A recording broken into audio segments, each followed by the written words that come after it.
ketika anak diberikan punishment, di situ selalu muncul yang namanya hormon kesetresan. Ketika hormon kesetresan ini semakin banyak berada di dalam otak, di situ akan mengaktifkan yang namanya, pernah mendengar kelenjar amigdala? Ada mungkin Habib. Kelenjar amigdala itu adalah kelenjar yang membuat manusia tidak berkembang. Pernah nggak merasakan aku mau melakukan ini kayaknya gagal, kayaknya nggak mungkin deh kan gitu kan. Aku mau usaha ini nggak mungkin, udah banyak pasti nggak laku ini lagi. Jadi ngomong-ngomong sendiri, dijawab sendiri. Ini kalau sampai ketika muncul aktif gland amigdala ini atau kelenjar amigdala ini muncul di kehidupan anak-anak, akhirnya akan timbul rasa malas. Jadi sebenarnya malas itu biang keroknya itu adalah kelenjar amigdala, Bib.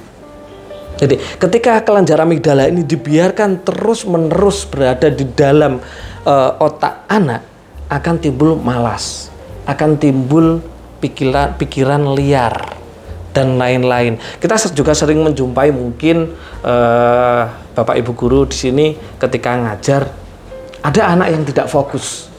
Ketika kita mengajar, kita menjelaskan pelajaran, di situ yang terjadi adalah tidak fokus, tapi pikirannya liar kemana-mana. Nah, ini yang kita harus pikirkan. Ketika anak ini liar pikirannya dan sama sekali tidak ada pendidikan reprogramming alam bawah sadar, nah kita harus tahu kenapa Allah itu menciptakan otak kita, ada otak sadar dan otak alam bawah sadar. Nah, selama ini pendidikan kita itu selalu memanfaatkan yang namanya otak sadar. Padahal otak sadar itu kekuatannya hanya 12%. Kekuatannya hanya 12%. Kalau otak alam bawah sadar itu kekuatannya 88%. Ini ada pertama kali saya menerapkan metode ini di SMP 1 Badas. SMP 1 Badas ini SMP baru pada waktu itu, dan SMP baru itu pasti semuanya diterima. Nah, karena pasti ada kelas yang sangat-sangat super duper nakal, akhirnya semua guru mencoret merah satu kelas ini, dan tidak ada satupun guru yang mau untuk mengajar, karena udah luar biasa sekali. Sudah didatangkan peruqyah, sudah didatangkan motivator dan lain-lain, karena mau menghadapi 3 bulan, mau menghadapi UNAS. Nah, ini nanti kalau sekolah ini nanti nggak lulus bagaimana, akhirnya kebingungan. Nah, kebetulan ada satu guru yang kebetulan sudah ber-RK, akhirnya mengundang kami. Jadi kami hanya 4 kali tatap muka dengan anak-anak. Kebetulan pada waktu itu istri saya sedang tesis. Jadi kegiatan saya ini dibuat tesis sama beliau, dan alhamdulillah juga lulus sampai sekarang. Kita cuma berjumpa 4 kali, dan alhamdulillah apa yang terjadi, wali murid banyak sekali yang datang ke kantor bilang, ke sekolah bilang terima kasih. Karena apa? Fenomena pemandangan baru terjadi di sekolah, di rumah, yang biasanya tidak pernah bangun subuh, sholat, tidak pernah belajar, mereka belajar. Cerita ini saya up di RK Jatim, Pak, di halaman Facebook saya. Dan kebetulan anak-anak yang super duper ndablek ini setelah 3 bulan UNAS yang terjadi adalah mendapat nilai tertinggi sekecamatan. Karena apa? Karena kita menombol kecerdasannya dan menombol kesadarannya. Pelajaran akhlak, pelajaran budi pekerti, pelajaran agama itu teori yang ketika disampaikan, ketika kesadarannya ini tidak terbuka, tidak ditombol, itu tidak mungkin terjadi. Katakanlah kata hal an-nadhafatu minal iman. Mereka semuanya tahu. Mungkin juga kita tahu bahwa kebersihan sebagian dari iman, tetapi bagaimana prakteknya? Kenapa kok anak-anak ini tidak praktek? Ini kita nggak praktek. Kenapa banyak orang, semua orang mengetahui hal ini, tetapi kenapa buang sampah sembarangan?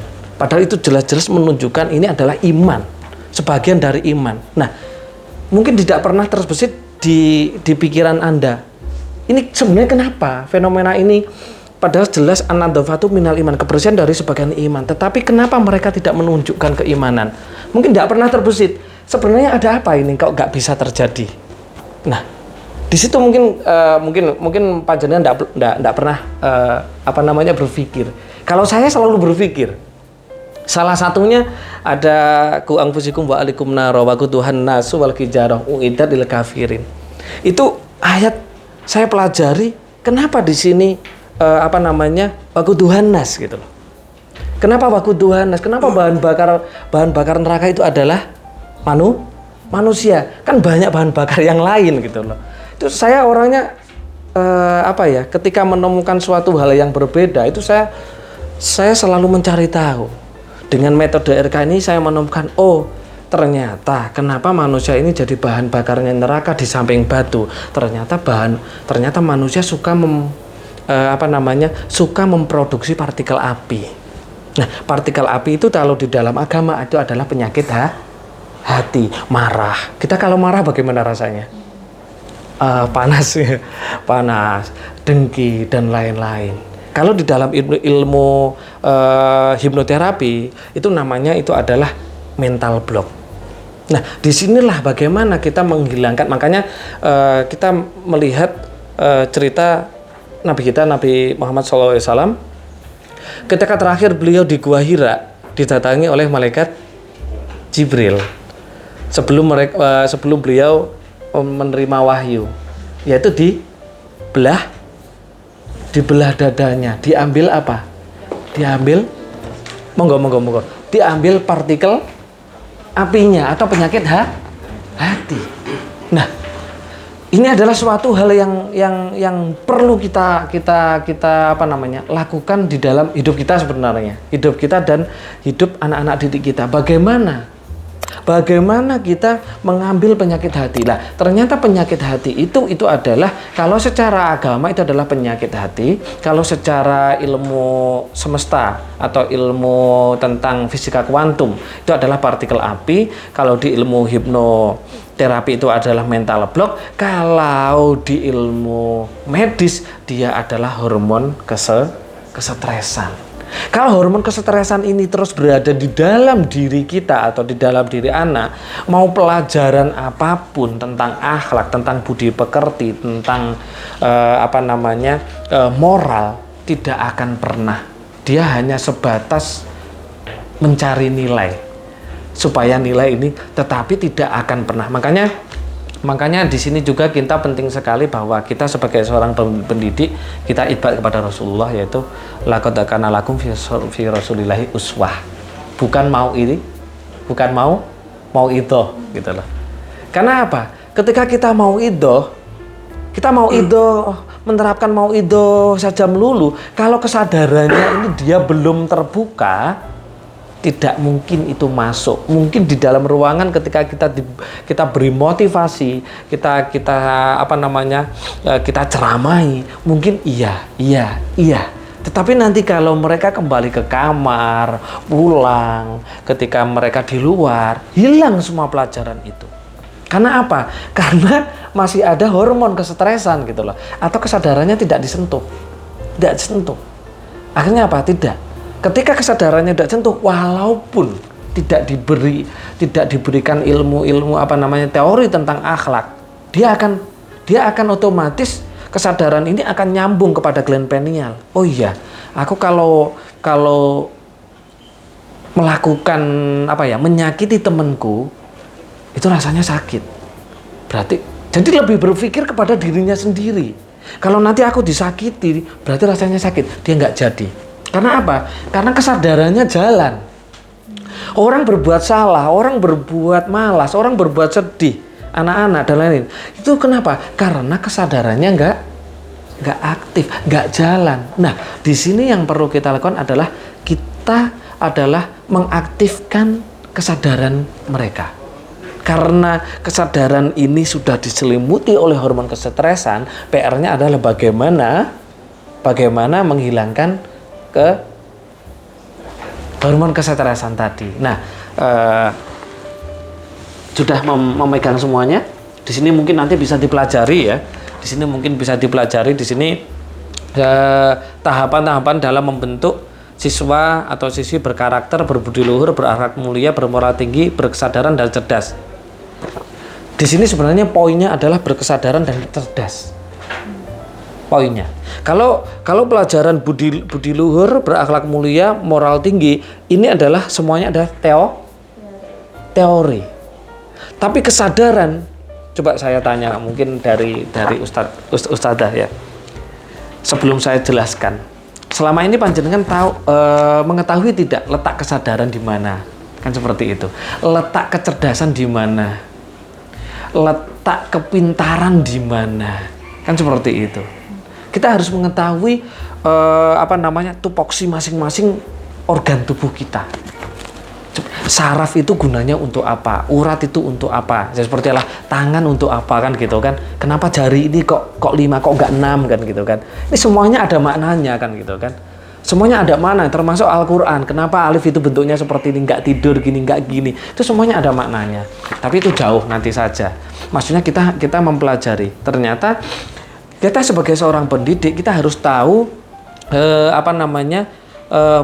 fungsi dari yang ada di dalam diri manusia. Satu, fungsi otak kanan dan otak kiri. Oh, ternyata di dalam otak kanan, otak kiri itu ada saraf sensorik dan motorik. Nah, saraf sensorik dan motorik ini dia berhubungan dengan hormon serotonin dan melatonin. Dan hormon serotonin dan melatonin ini dia mengaktifkan yang namanya gland pineal. Ketika saraf sensorik dan motorik ini dia aktif, dia akan mendapatkan IQ-nya dan EQ-nya. Itu seperti itu. Mungkin jauh sebelum ke sana ya, di sini saya mencatat permasalahan yang biasa ya. Dalam di dunia pendidikan banyak sekali kita mendengar berita tentang penyimpangan kelakuan siswa, para siswa, ataupun kita melihat sendiri kualitas mental anak-anak zaman sekarang. Mereka jauh dari akhlak, mereka jauh budi pekerti, moralitas dan kesadaran. Fenomena yang sering terjadi adalah satu, anak berani dengan orang tua atau guru. Ada di sini. Berani dengan musyrifahnya, mungkin berani dengan gurunya. Pasti ada. Kenapa? Karena dari kecil dia sudah memproduksi hormon kesetresan. Apalagi mereka berlatar belakang dari, mohon maaf nih, orang kaya biasanya. Kalau orang kaya itu biasanya orang tuanya sibuk bekerja. Akhirnya apa yang terjadi? Dia liar. Ketika dia liar, disinilah akan timbul hormon-hormon yang tidak diinginkan atau bisa dikenal adalah hormon kesetresan. Harusnya setiap hari kita sebagai orang tua, kita sebagai pendidik, itu harusnya kita mengajari untuk selalu memproduksi hormon kebahagiaan. Tetapi apa nyata dan faktanya di luar sana? Yang sering terjadi adalah hormon kesetresan. Nah, itu seperti itu. Jadi malas belajar ada ya. Mungkin kita juga ya. Bukan kita, saya tidak pernah malas saya karena saya sadar malas itu adalah penyakit yang paling berbahaya di dunia. Ya, kalau malas itu dibiarkan akan dekat dengan kebodohan. Kebodohan kalau dibiarkan dekat dengan penyakit. Penyakit dibiarkan akan dekat dengan kematian. Kan gitu, itu urutannya. Kita lihat sendirilah, rumah sakit itu lebih penuh. Kelas berapa? 3. Kelas 3 ya. Berarti orang-orang, mohon maaf nih, orang-orang yang menengah atau di bawah garis. Karena apa? Mereka malas. Mereka pengennya nggak malas sebenarnya, tapi dituntut oleh keadaan. Nah, itu seperti itu. Anak mudah marah, mudah dongkol, mudah benci, mudah iri, mudah malas, mudah sedih. Terjadi. Karena dari fenomena pendidikan sebelum dia antar ke sini. Ini kalau kita tidak tahu bagaimana cara mengatasinya, jadi masalah. Terjadi. Karena dari fenomena pendidikan sebelum dia antar ke sini. Ini kalau kita tidak tahu bagaimana cara mengatasinya, jadi masalah.